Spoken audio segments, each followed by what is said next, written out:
waa barnaamijkii dhaqanka iyo hiddaha ee laanta af Soomaaliga ee VOA-da iyo qayb labaad oo ku saabsan maansadii gobonnimo doonka ee Allaha u naxariistay Cali Xuseen.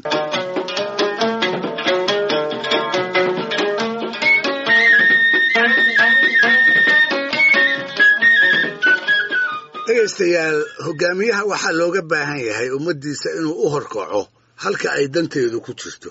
taa ka horse waxaa lama huraana bal marka hore isaga qudhiisu inuu garasho u leeyahay halka ay dantaasi jirta iyo waddooyinka haddii loo qaado lagu gaari karo.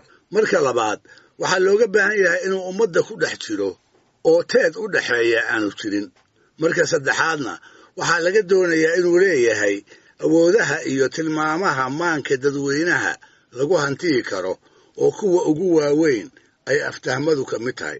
howlgalladoodii sida laga garan karo xisbigii SYL dhallinyaradii asaastay ee gadaalkiina gobonnimada soo hooyey saddexdaas arrimood ee aan soo sheegay midnaba ma ay moogeen. waxay ahaayeen koox dantii ay u xusilinayeen taqaan oo ay dhab ugu muuqato. waxay doonayeen madax bannaani buuxda iyo midnimo Soomaaliyeed, wax ka hooseeyana cidi kama dhaadhicin karin. waxay ahaayeen ummad weynta koox aan ka soocnayn, goor walba ku milan in loo kala warramana aan oggolayn. degmo looga heelan yahay iyo tu aan laabteedu u soo jeedinba waa isa sii taagi jireen. si hoose ayay ugu warhayeen rabitaanka dadweynuhu waxa uu yahay. waxay ahaayeen koox garanaysa qaybaha bulshada tabaha lagu soo jiidan karo, iyaga oo kol walba maciinsan jiray suugaanta ay Soomaalidu jeceshahay, maahmaah, maanso iyo riwaayad dirkaba. taas dambe ayaana ugu wacnayd inay soo dhowaystaan sida Cali Xuseen maansayahanadii xilliga kuwoodii ugu saamayska badnaa marka laga hadlaayo hanashada maanka iyo qalbiga dadweynaha. kol walba oo qaar ka mida madaxda xisbigu ay sodcaal ku tegayaan deegaanada Soomaalida midkood, waxay rabi jireen in waftigooda uu Cali ku weheliyo si gabayadiisu ay bulshada ugu soo jiidaan. waxay rabi jireen qorshaha ay la socdaan inta aanay dadka u soo bandhigin inay tixaha Cali iska horraysiiyaan oo ay gogoldhig ka dhigtaan, gaar ahaan dhulka meelihii loo filaayey inay gumaysiga u jilicsanaayeen ama aanay qayladhaanta leegada taageersanayn. ogatus, cabasho iyo canaanba markuu ka badiyo ayay madaxda wafdigu bilaabi jireen khudbadaha iyo wararkoodii rasmiga ahaa ee ay la socdeen, iyaga oo huba kooxo badan oo awal maskaxdoodu ka fogayd in maansadii Cali ay hadda u soo dhowaysay.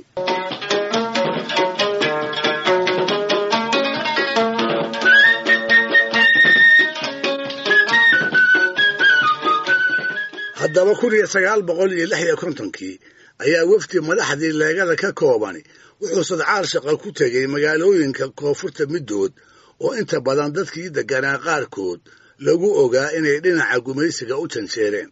dabadeedna iyaga oo aan la weydiin wixii ay la socdeen ayaa qoob iyo qayla iyo dacaayad lagala hortegey.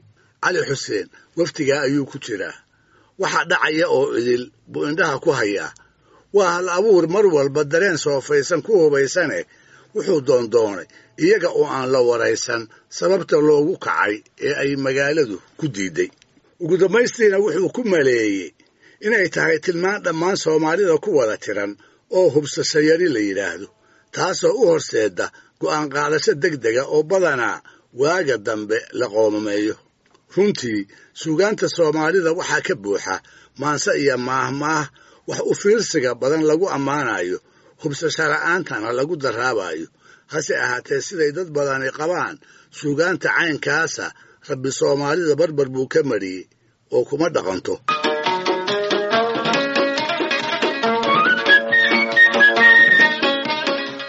arrintaa ka fakarkeeda intuu ku maqnaa ayaa gabyaaga waxaa ku soo dhacday sheeko ku saabsan ninkii mariidka geedaha qaar ka soo tuujin jiray ee intii cilmigaas lagu bogaadin lahaa lagu caayay, magacyada xunxunna loogu bixiyey.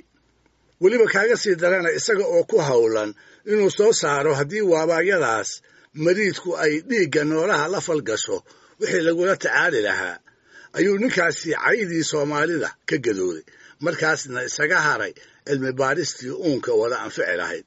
sidaa awgeedna hubsashayarida ayaa sabab u ah in ilaa maanta ay dad aad u koobani garanayaan sida qabiska ama mariidka dhirta looga farsameeyo iyo ilaa maanta in aan la aqoon fallaar dhoobane qofkii ay haleesho wax lagu badbaadiyo. si kastaba ha ahaatee galabtii dambe ayuu goob dadkii magaaladu ku shirsan yahay wuxuu cali ka mariyey masafo gaabanoo uu sheekadaa ku soo qaaday. dadkii gumaysiga u janjeerayna uu kaga codsanayo inay SWL taageeraan, gacanna ay ka geystaan dadaalka hadhow la mahadin doono ee xisbigu uu xornimada dalka ugu jiro. wuxuu yidhi, soomaalay qiyaas daran idinka isqusheeye ninkii qabiska soo saaray mariidka qaraarka ah, ruuxii uu qoon yeelo amuu dhiigga kaga qubo dawo lagu qaraarsiyo qiil lama su'aaline goortaad qushayseen faruhu ka qaaday qabkiinnii xumaabaa qarka idinka tuuray ee warhoy ceelka nala qoda mar baa lagu qaboobiye. qaafiladan soo ururtay iyo qoonkan joogow qur-aanka iyo quwiili iyo qabraan idinku dhaartay qormadan la kala toosin qolqolkaa xumaadee labadii qarfo cad seexday midba geesi qaawane qod haddii uu yahay keligii qori kuuma ololee haddaydan wax nala qaban ma qorshayn karaynee warhoy ceelka nala qoda mar baa lagu qaboobiye.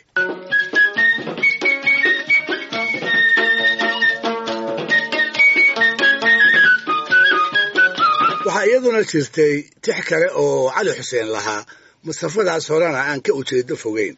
wafdi xisbigu diray oo cadina ka mid ahaa ayaa 1949 wuxuu tegey xaafuun oo ah magaalo filweyn. waxay ku taal cirifka bari ee Soomaaliya. inta la hubana 2000 oo sano ka hor waxay ahayd xarun ganacsi oo dunidii xilliyadaasi ay aad u tiqiin.